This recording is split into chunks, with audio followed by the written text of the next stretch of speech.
नमस्कार दोस्तों, BCD take के इस भाग में आपका फिर से स्वागत है। दोस्तों, इस भाग में मैं आपको कुछ सुनी अनसुनी बातें बताने जा रहा हूँ रिलायंस जियो के बारे में। दोस्तों, आपने इनमें से कुछ बातें तो सुन रखी होगी, बट दोस्तों कुछ बातें आपके मन में आई होंगी, बट आपने उस पर ज़्यादा ध्यान नहीं दिया होगा। इस रिलायंस जियो के नेटवर्क को यूज़ करते हुए मुझे करीबन 5 महीने हो चुके हैं या होने वाले होंगे, और फिलहाल यहाँ पर जो मैंने इस नेटवर्क के साथ जो उतार चढ़ाव देखे हैं दोस्तों, वो आपसे थोड़ा सा शेयर करने वाला हूँ। दोस्तों, सबसे पहले मैंने रिलायंस जियो का एक सिम लिया था, साथ में लिया था मैंने LYF का विंड 4। तो इनिशियली जब मैंने इसको लिया था काफ़ी अच्छी स्पीड थी। उसके बाद दोस्तों मुझे ला 2 के ऊपर रिलायंस जियो की सिम मिली। यहाँ पर मैं कह सकता हूँ कि मेरी one of the best achievement थी कि मैंने इस ला 2 के लिए रिलायंस जियो की सिम ली। काफ़ी अच्छा नेटवर्क रहा है दोस्तों पिछले 4 महीने में। बट जो उतार चढ़ाव रहे हैं दोस्तों, यहाँ पर जैसे जैसे यहाँ पर सब्सक्राइबर बढ़ते चले गए और आराम से फ्री में सिम सबको मिलने लगी, तो दोस्तों तब से नेटवर्क काफ़ी गिरा है। और ऑब्वियसली यहाँ पर दोस्तों मैं खुद कहूँगा, यहाँ पर जो पहले मैं स्पीड पा पाता था दोस्तों, आज बिल्कुल भी नहीं मिल रही है। आज दोस्तों सिनेरियो ये है, मुझे रिलायंस जियो वाला जो सर्वे है उसका फाइनल वीडियो बनाना था, और यहाँ पर इन महाशों में मेरे पास एक नहीं है दोस्तों, रिलायंस जियो की 2 सिम्स हैं। एक मेरी इस MI5 में चल रही है और एक मेरी इस ला 2 में चल रही है। दोस्तों दोनों की दोनों यहाँ पर ठप पड़ गई, और फिलहाल ठप पड़ने के बाद जो मुझे यहाँ एक्सपीरियंस हुआ दोस्तों, आप शायद उस एक्सपीरियंस को कभी भी सोच भी नहीं पाओगे। दोस्तों ठीक है, नेटवर्क नहीं चल रहा, कोई बात नहीं। मैंने अपने इस एयरटेल मोबाइल फ़ोन को यहाँ पर 24 रुपये से रिचार्ज किया। 100 MB डाटा मिला 3G और 4G के लिए।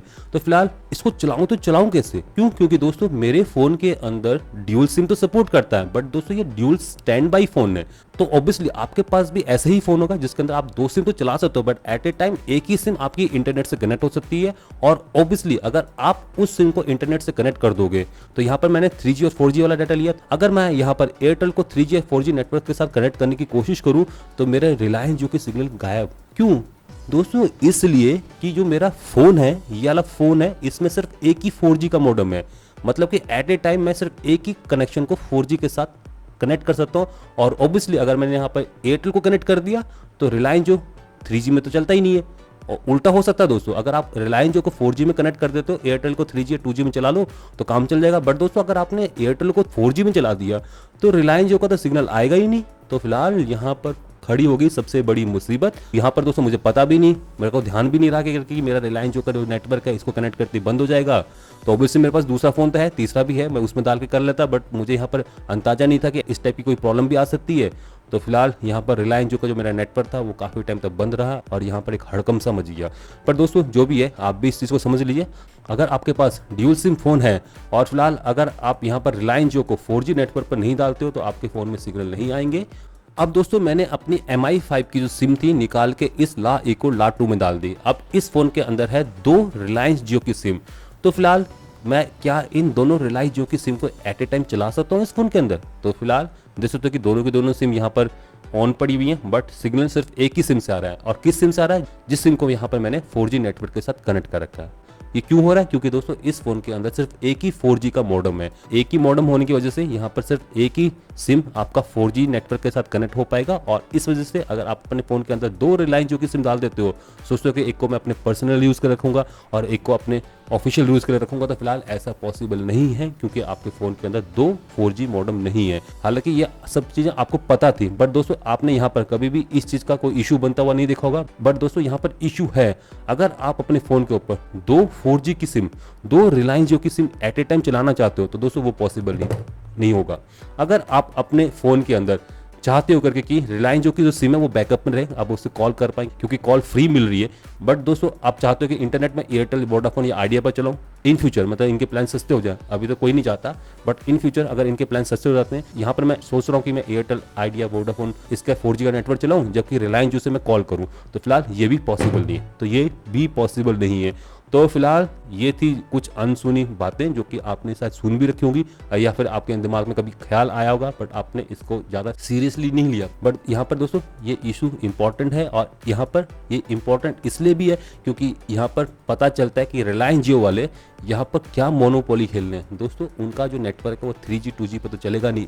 इसका मतलब अगर आप अपने फ़ोन के अंदर रिलायंस जियो की सिम डालोगे, तो ऑब्वियसली अगर उस सिम को अगर आपको एक्टिवेट रखना है, तो फिलहाल वो पॉसिबल नहीं है। और इसका मतलब अगर आप अपने फ़ोन को यूज़ करोगे प्राइमरली यहाँ पर रिलायंस जियो की सिम को 4G पर रखोगे और ऑब्वियसली आप उसी सिम को कोशिश करोगे रिचार्ज करने की। तो दोस्तों देखा, ये थोड़ी सी बिजनेस पॉलिसीज़ हैं और इस बिजनेस पॉलिसी से यहाँ पर रिलायंस जियो को फ़ायदा ही होता है, मतलब कि यहाँ नुकसान कुछ नहीं है, ऑब्वियसली फ़ायदा ही है, क्योंकि अगर आप अपने फ़ोन के अंदर रिलायंस जियो का सिम डाल देते हो और फिलहाल वो आपका एक एक्टिव सिम है, मतलब आप उसको यूज़ करते हो, आपके कॉलर्स उस पर कॉल भी करते हो, तो फिलहाल उस केस में उस नंबर को एक्टिवेट रखने के लिए 4G नेटवर्क के साथ तो उसी को कनेक्ट करना पड़ेगा। तो दोस्तों कितनी बड़ी मोनोपोली रही, हालांकि आप जानते थे, मैंने नहीं बताया, बस मैंने आपको दिखाया है कि इस टाइप की भी यहाँ पर मोनोपोली हुई है और फिलहाल यहाँ पर अल्टीमेटली यहाँ पर रिलायंस जो ही फ़ायदे में रहेगा। तो फिलहाल दोस्तों ये तो होगी बहुत बड़ी चीज़ें जो कि मैं आपको बता रहा हूँ। इसके साथ दोस्तों मार्केट में बहुत सारे र्यूमर्स चल रहे हैं, बहुत सारी यहाँ पर अफवाहें चल रही हैं कि मैं अपनी जो रिलायंस जियो की जो ऑफर है उसको 31 दिसंबर 2017, दोस्तों 16 नहीं बोल रहा हूँ, 17 तक आप लोग पा सकते हो। तो फिलहाल ये पॉसिबल हो सकता है अगर आपके पास आईफोन 7 या 7 प्लस हो, बट दोस्तों यहाँ पर अगर आपके पास आईफोन 7 या 7 प्लस नहीं है तो उस केस में आप अपनी जो रिलायंस जियो की जो वैलिडिटी है उसको 31 दिसंबर 2017 तक नहीं बढ़ा सकते हो। दोस्तों यहाँ पर कई यूट्यूबर्स आपको बता रहे होंगे आप अपने अगर फ़ोन का IMEI नंबर चेंज कर लें तो उस केस में आपकी वैलिडिटी एक्सटेंड हो जाएगी।